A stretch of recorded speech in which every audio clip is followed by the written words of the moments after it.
You guys need to see this. My dreams of creating an ultimate termite army are becoming a reality.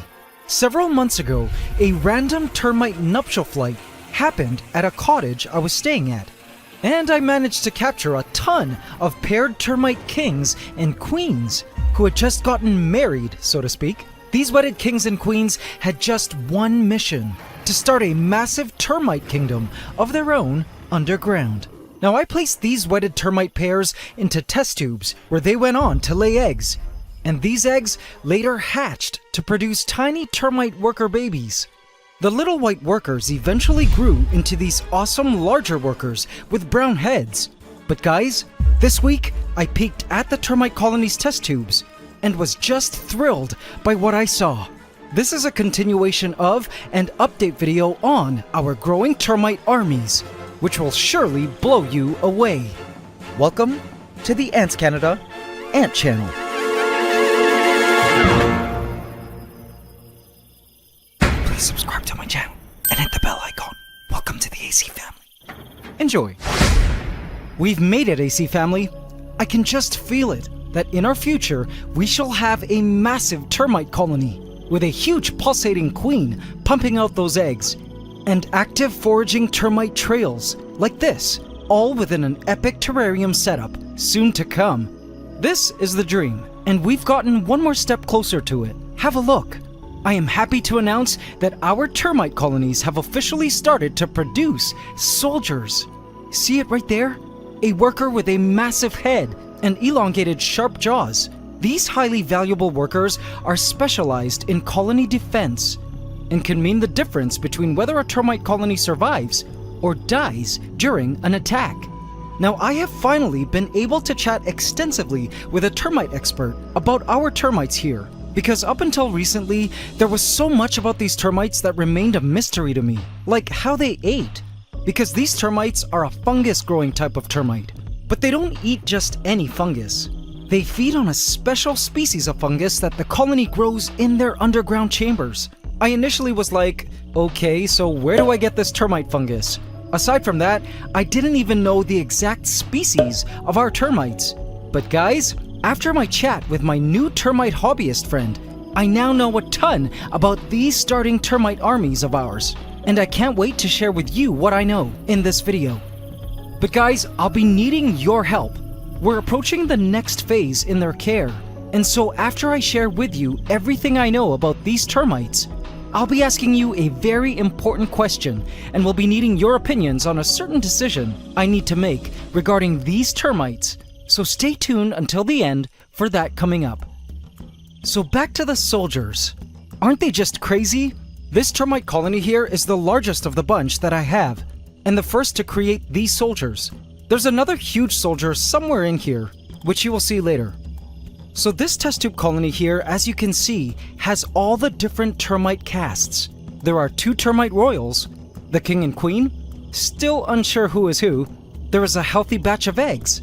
There are little white newborns, ordinary workers with brown heads, and now the newly arrived massive soldiers. If you look down there, you'll see the second termite soldier. That one is even larger than the first one we saw. I wonder how many of these workers will actually continue to evolve into these impressive soldiers. And something tells me the colony will produce even bigger ones than these once they start their fungus gardens going. Speaking of which, guys, in case you're wondering what they've been eating thus far, turns out the king and queen have been feeding them their own liquefied food supply, drawn from stores from their own body tissues. Kind of like how queen ants feed their first larvae liquefied muscle tissues from their thorax. Turns out termite kings and queens have a similar mode of first-generation worker feeding, and the workers seem to be doing quite well so far, feeding from what essentially is their parents' barfed-up liquefied body tissues.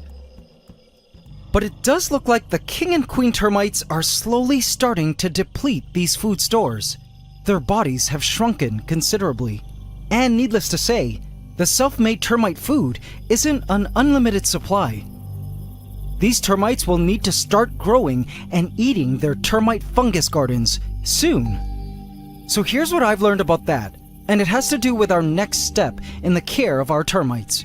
Listen to this.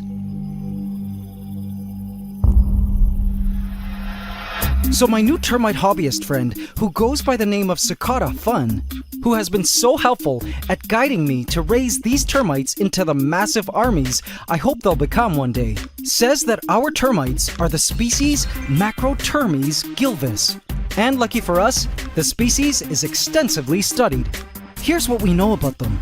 Once the termite colonies reach a certain size, they break out of their birth chamber and forage for decaying leaves and twigs, which contain the necessary spores to grow their essential termite fungus. But where do these spores come from? Well, they come from mushrooms which sprout from other Macrotermes gilvis mounds.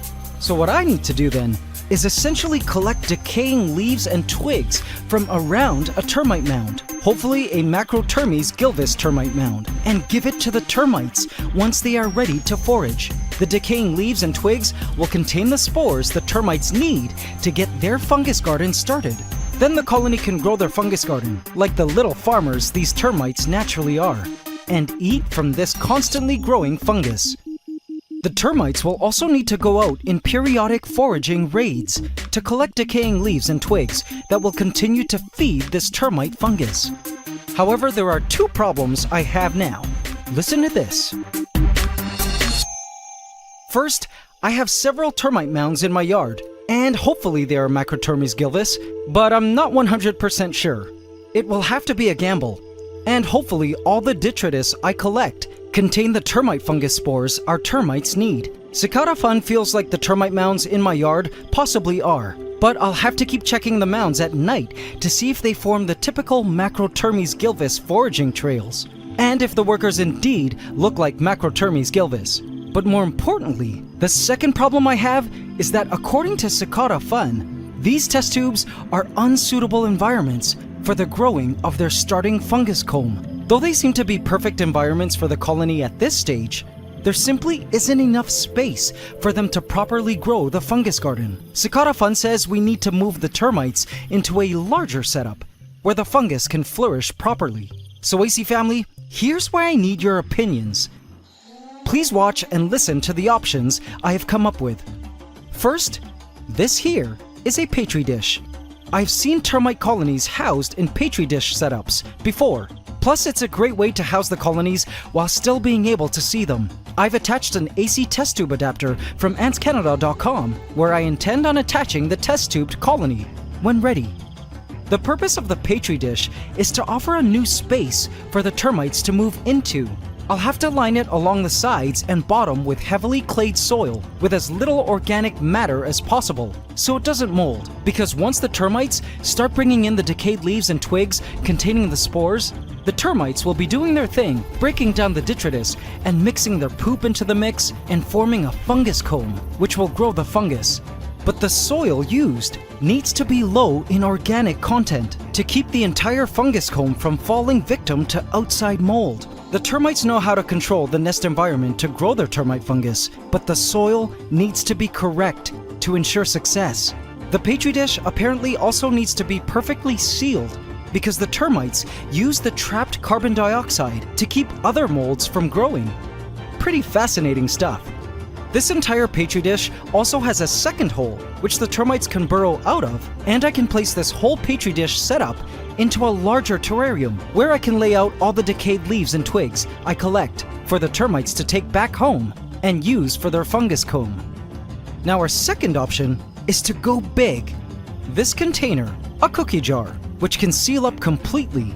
I can attach a test tube adapter here and also fill it up with some clay soil, and hopefully the termites could move in. My hopes is they treat this entire space as one large underground chamber and not choose to conceal themselves in the clay soil. There is no way to tell what the termites would do. In a petri dish, there isn't a lot of space for the termites to hide, but if they did choose to make this whole container one massive chamber, that would be amazing for filming.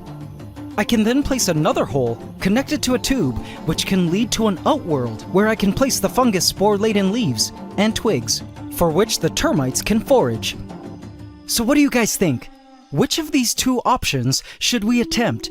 It seems the first step would be to get our termites to move into a more suitable nest chamber and then provide the leaves and twigs. But I'm unsure which setup to try.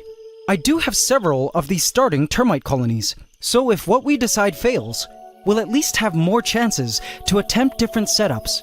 Let me know in the comments which you think we should try.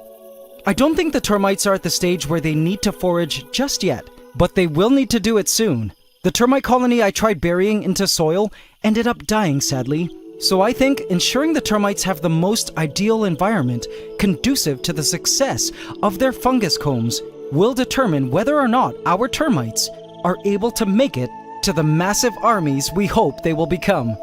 But I'm certain with your help, guys, we'll get there.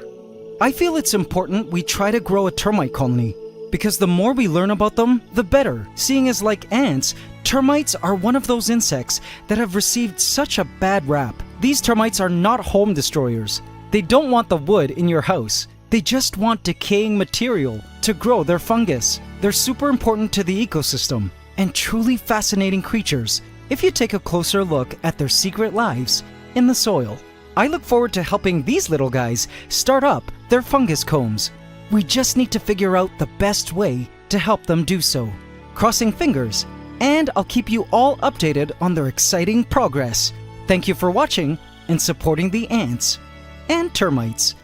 It's ant and termite love forever.